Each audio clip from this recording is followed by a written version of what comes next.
Hey there, thanks for finding me. I'm Dr. Danielle Clark, and you're here with Onwards on the Win-Win Woman Network. If you're new to me, I am a psychic medium, business professor, and so much more. I'm also a dog, cat, and human mama. I am here today to talk about burnout, ways in which we can break the unhealthy cycle of burnout. If you're here live, thanks so much for tuning in. Be sure to stick around. We're going to have some live Q&A after. And no worries if you're catching the replay. It is the same good information and the same good energy. If you're still here, then the topic of burnout is important to you, and want to start out and just offer you some love, some calming vibes, empathy. I've been there before. That feeling of overwhelm, that feeling of being on the hamster wheel, the physical, emotional, and mental roller coaster of burnout. I've been there, which is a motivator for me, creating this space for you. And as you listen, I encourage you, take some notes. You can always rewind, come back, But no, in addition to the information that I'm offering, I'm also sending you some healing vibes. So I want you to really open up your heart space a little and feel the energy that I'm giving you, which is coming from a place of love, coming from a place of, again, our heart center. I'll just give us a second to maybe take a breath or two, whatever you need, because this is a heavy topic. I feel like most of the topics that I come to Onwards with is heavy, but needed. Onwards is all about offering healing conversations to get you unstuck, and that's what we're here to do. So the first thing I'd say as it relates to burnout is it's really important that you acknowledge burnout, that you acknowledge that hamster wheel that you're on as a sickness. There's a piece of you that's sick. I say that with love, not judgment. There's a piece of society that is sick, right? The constant need for us to feel like we need to do more, the regular feeling of overwhelm and physical symptoms of burnout, stomach problems, headaches. It's a sickness. It's not okay. And this might even be a really good journal activity for you, or an activity to reflect on while walking. It's important that you realize how not okay burnout is, because if you're ever going to rise above burnout, if you're going to be able to break some of the patterns, behaviors, addictions that have caused the burnout, if you're going to be able to rise above those limiting beliefs, it's critical that down to your core, in your heart, in your bones, that you acknowledge that burnout is not okay. It's not healthy. It's not the way that universe has expected us, wanted us to show up. It is my strong belief that, yes, we are here to experience some highs and lows. Yes, we are here to experience a range of emotion, grief, shame, joy, excitement, pride. However, it's also my belief that Creator, whoever that is to you, does not want us in a continuous state of fight, flight, or freeze, a continuous state of disengagement. It's not our innate being. We are innately filled of curiosity and joy and spark and spunk. And if that isn't a part of your normal day-to-day, then yeah, we have a problem. We have a problem. And I'm so glad that you're here. You have a problem. And I'm so glad that you're here to acknowledge that, because once you can admit this is not okay, this is a problem, the easier all the steps will fall into place. Now it's hard, right? To see that we have a problem when society itself is sick. You might be working 80 hours a week, and it's hard for you to acknowledge that that's a problem, because so is your coworker over here, and so is your coworker over here, and so is your best friend who works at another company.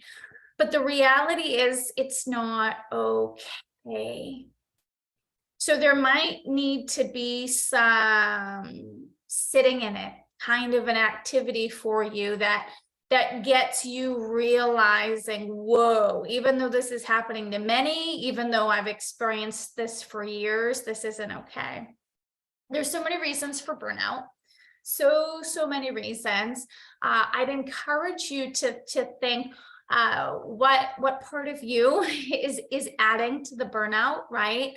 All too often, it's easy for us to blame externals. My boss puts too much on my plate, as an example. My job is too demanding. Now, I'm not saying those things aren't true. I'm not saying those things aren't truth. However, we can only control what's happening internally, and it's our choice, it's our training, it's our reprogramming that can determine how wonked out we get. We don't need to feel the full effects of burnout if we can understand what we can do internally. So what pieces of you are contributing to the external, and maybe the even internal? So as an example, right, myself, I'll call it a recovering perfectionist. My story, long story short, if you will, is I was raised by neglectful and abusive parents. I did not get the love and the attention I needed to feel whole. One of my father's favorite phrases to use when I spilt something was, "What are you, stupid?" And I heard that over and over and over again. "What are you, stupid? What are you, stupid?" And of course, eventually internalized that, right?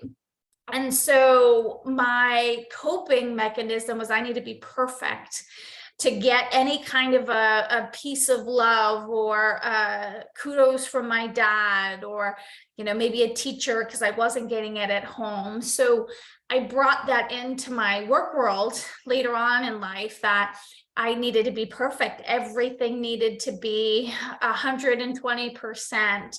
And of course, that kind of a mentality contributed to my burnout.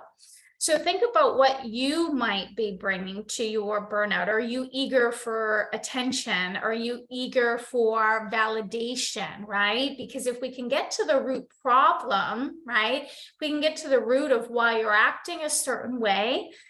You can understand it. You can work with support partners, yourself, resources to work on that, right? And soften that side of you.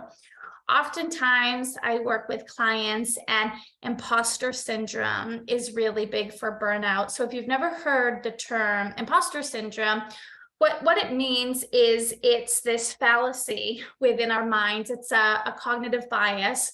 It is popular among females, among minorities, among those that have experienced trauma, but anyone can experience it.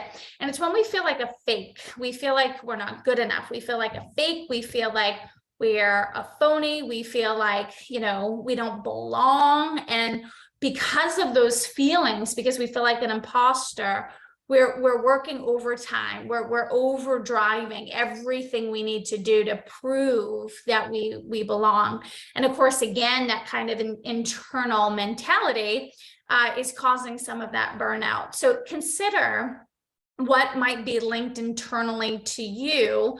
And then, yes, of course, we need to be aware of the external. What is it that might be causing you to just fill in the blank? It can show up in so many ways. You might feel like a numbness being burnt out. You might feel this sense of like lethargy. Nothing can excite you. Nothing can get you mad. For burnout, it might be showing up physically, like I mentioned earlier, stomach issues, blood pressure issues, feeling dizzy a lot, anger management issues. Everyone's unique. So what externally is causing this for you? Is it your colleague who's always like the Energizer bunny and you feel like you need to keep up with them? Is it your boss who's always giving you more and more and more? Is it your caregiving responsibilities at home, coupled with taking care of your children during the day, right? What exactly is coming your way? And identifying them, and what can be really helpful, I'm going to put my professor hat on for a bit, because we use this a lot in business. It's called an action priority matrix. And I'll say that again and just encourage you, if it feels right, to look it up, maybe even print a few worksheets. You can just type in action priority matrix, and you'll see a 4-boxed quadrant that I'm going to walk you through. And you can just, again, print off a few, or even just create your own on a piece of paper. But why I really like an action priority matrix, once you've identified, especially the external things that are coming your way, is it can be a nice triage. Oftentimes, especially with burnout, we're just doing too much. It's stimulation overload. And typically it does become a bad habit. And we just do everything that comes our way whenever it comes our way, because we're so programmed to having to do it all, to be the hero, to be perfect. An email comes your way, you instantly do it. Something broke in the house, you're instantly calling somebody and getting it repaired, right? And now, of course, sometimes we have to put down one thing and do something else. But this matrix can help organize some of the external things and help us understand where we might be able to offload, where we might be able to ignore. And what's nice about this matrix, while we focus on the externals, it gives us more organization and space and structure and time. So that way we can focus on those internals that you identified, things internally that might be contributing it. So if you're looking at an action priority matrix, and I'm going to pull it up right now myself. I think I know it by heart, but I don't want to trust myself there. So I just typed in action matrix priority, and I'm just looking at it here. And so, like I said, it's got those 4 quadrants. And the horizontal, which is that bottom line, that's your effort line. And you can think about it's starting on your left at a 0, and then the further right it gets, it'll get up to 10 or 20, 30, however you want to picture that. And then your vertical line is going to have that 0 again, and it's going to go up to whatever number you choose, 10, 20, and that's going to be your impact line. Now, of course, we're always looking for quick wins in life. And so if we can have minimal effort, so that left-hand side of your matrix, and have big impact, that's fantastic, right? We want quick wins. So the graph that I'm looking at, so the quadrants, I'll call them 1, 2, 3, and 4. Up here on the top left is your quick wins. And then over to the right, because we're seeing more high effort, it's your major projects, it's your big time things. And then we're going to dip down here, and that is your fill-ins. Those are your, low priority things, maybe things you can delegate. And then to the right is your thankless tasks, the things that you have to do, but don't necessarily have a big impact. And so if you find yourself having 20, 30, 40 things that you might have to do between work and, childcare, or maybe your parent care, or your side hustle, or home things, just getting all of that out of your head, and as opposed to a regular to-do list, you can start to understand, what impact is this going to have on my life? And what effort is it going to take? And it will help you prioritize, and maybe even consider where you can offload some things, where you can ask for some support. Now, I always like to advise, if you're here today with me just feeling really burnt out, you might want to adopt what I call a survival mindset. And what that really means is your responsibility the next few weeks to get you a little healthier, to get you more whole, is to survive and not thrive.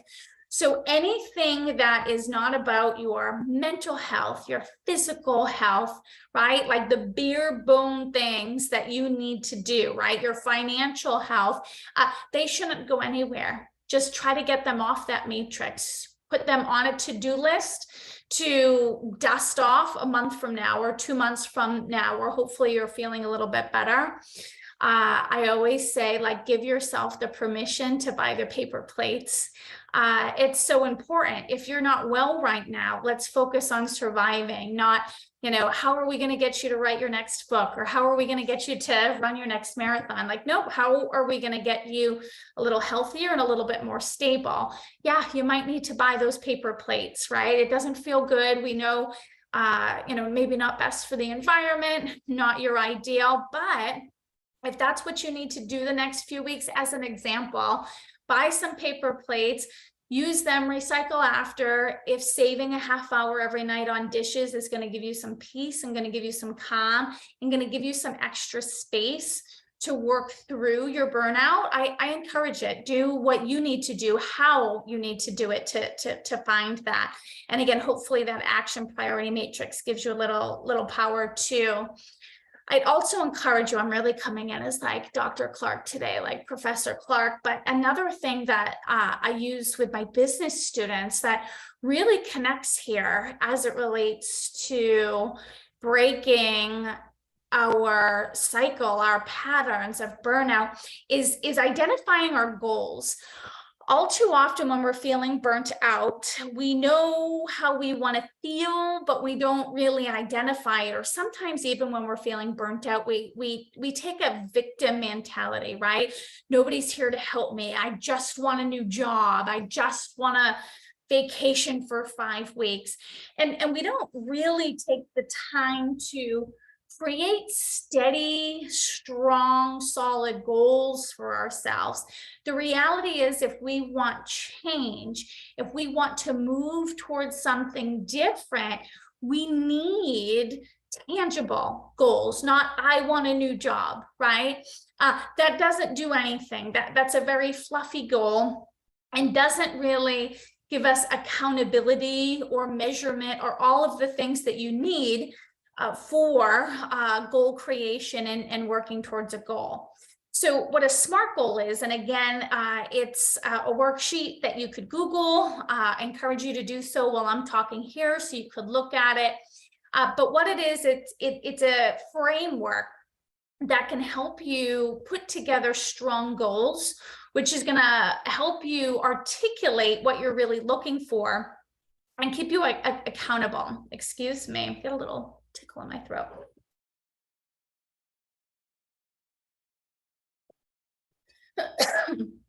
Okay, much better. Okay, so the S is for SMART. I'm sorry, it's SMART. The S is for specific. So just like I said earlier, you don't want to say, I want a new job, right? Something specific might be, I want a new job in the healthcare industry, doing what I already currently do within a 20-mile radius of where I am, as an example, right? You can get much more specific with that. But you see how me just saying, I'm burnt out, I need a new job, and then me adding some detail makes it more specific.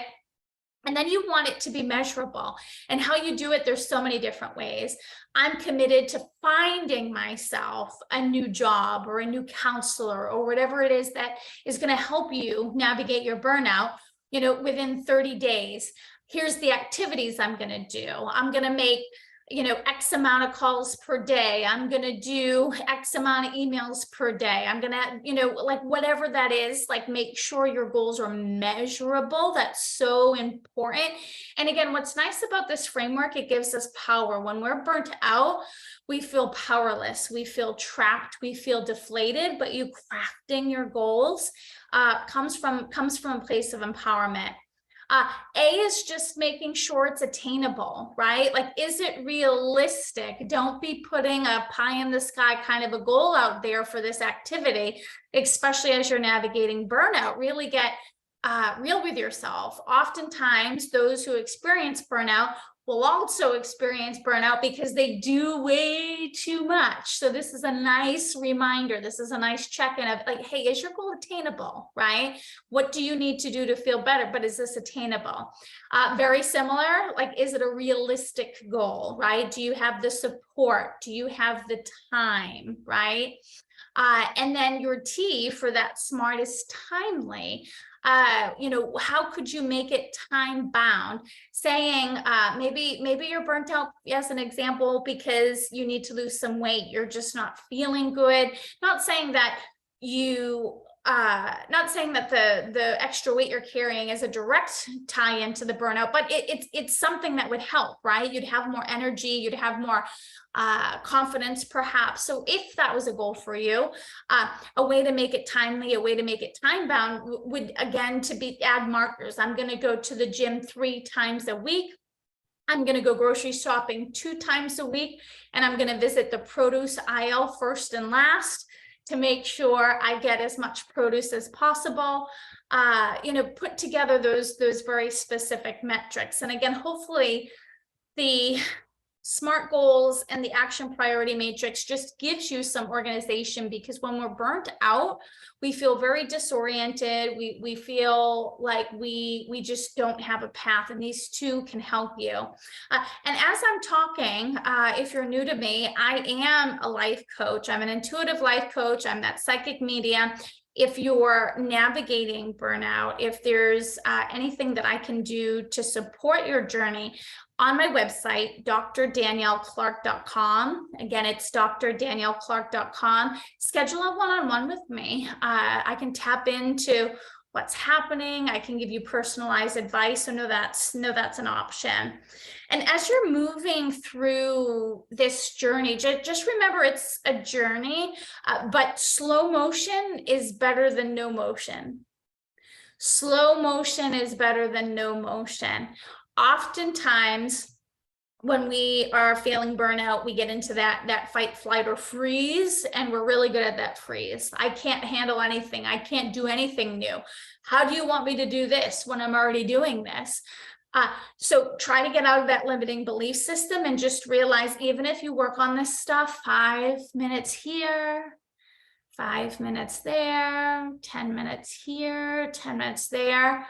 Slow motion is better than no motion. You can make some small wins, some small progress.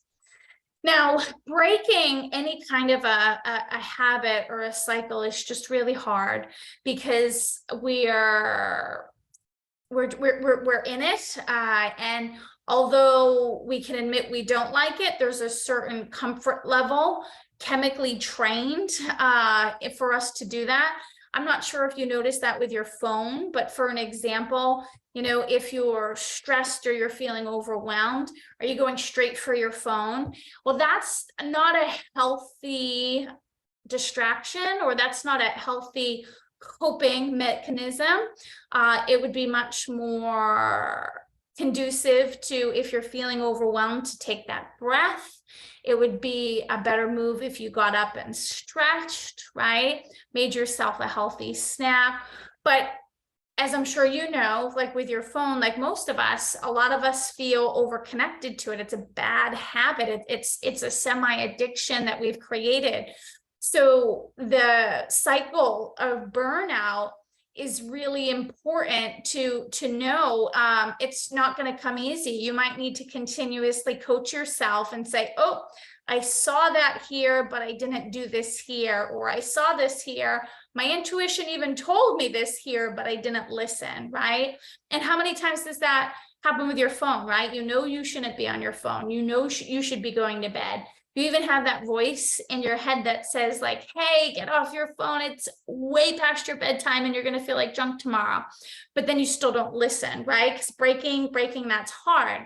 And so what I'm going to give you for advice is, one, get used to doing hard things.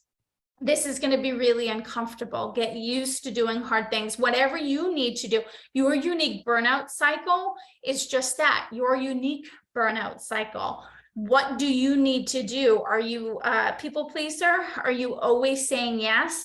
Well, one of the things you might need to do then to break the cycle is say no in the moment, right? You know, what is it? I'll tell you, for me, I had a huge burnout cycle breaking wind today. I was grading papers and I got triggered by a submission from a student. The student plagiarized, and I just found myself getting closed off, getting aggravated. I don't obviously care for plagiarism. It's unethical. It's one of the lower vibing parts of my job, is kind of policing that. And so I just found myself getting really dark. And the old me would have been stewing and mad and just continued to grade papers and that kind of a mindset, because that's what I had blocked on my calendar to do. I had to grade papers and I was going to, you know, stick with the script and stick with the plan. But instead, and you'll notice like that energy shift I'm showing you too, instead I was like, oh, I'm triggered. I'm in a bad mood. Danielle, time out. Step away from your computer. And I did. I was working from home today. I actually jumped in bed and I'm reading a book, and I read for about 10 minutes, and I just gave myself that reset. I broke the cycle, because burnout comes from this place of fighting. I think that's a really good example that I gave you. If you're fighting something, all right, I'll fight through the bad mood. I'll keep grading, right? Yeah, of course you're not going to feel good, right? Like fighting never does, right? Like we're love-centered beings. We need to be working from a place of like love and light. And so I stepped away, I pulled down, and then I came back and I was more productive.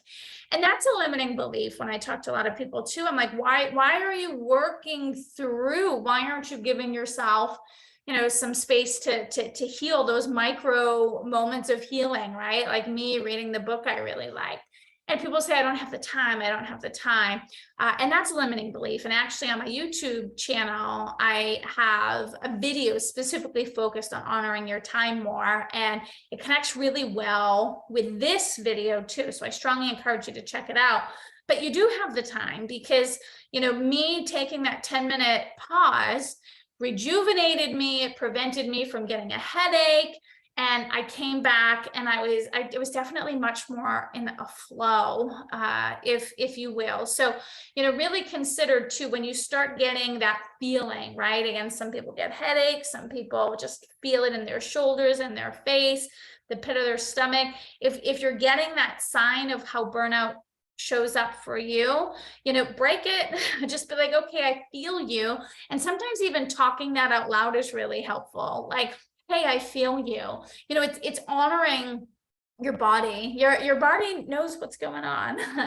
And our intuitions, our souls know what's going on. And so the best thing we can do is like I said, like listen to that voice in you at night that says, hey, get off the phone, and listen to your body. If it starts clenching, if it starts doing stuff, that's how you're going to break those cycles. And I'll close with just encouraging you to find your people, find your community. This is deep stuff. So we're going to circle kind of back to the beginning of, like, it's a sickness. Society's sick. We're sick. You have a sickness. Take this seriously. And, in the States, we're quick on, if there's a physical ailment, to go get ourselves fixed, to go get ourselves help. But, if it's mental health wise, we're not as quick. And I'm here to tell you, it's just as important, if not as important, if not more important, this matters, right? So find your community, whether it's a doctor that you need, a therapist, a Reiki healer, a nutritionist, just a friend to talk to. Maybe you just need some silliness in your life, right? Maybe a friend to hang out with, but not talk about burnout, right? Just kind of enjoy jokes and shenanigans for the night. Community is such a vital part of this healing journey too, is just like you've done today, right? Like hearing a little bit about my experiences with burnout, and just knowing you're not alone, right? Because burnout will burn away if there's more people involved and ensuring it doesn't exist. If you have people, your friends being like, hey, like, I'm texting you to make sure you're not on the phone, you need to go to bed, right? If you have your friend that's like, you're not working late tonight, like, we're going out. If you have your partner who's asking you on regular walks, like, hey, like, how's your burnout feeling? What can I do? Like, all of that is a beautiful way to combat your burnout, to make sure that you have, your consistent reminders. And I'll also say, as it relates to community and reminders too, ask them. Don't just assume they're going to know what to do. Maybe you ask a few girlfriends, like, hey, like, can you check up on me? Can you drag me out of the office, right? Sure, I'll come by. I'll make sure that you get out, like, whatever you're burnt out from. Same thing if you're caregiving, right? It's not all about work.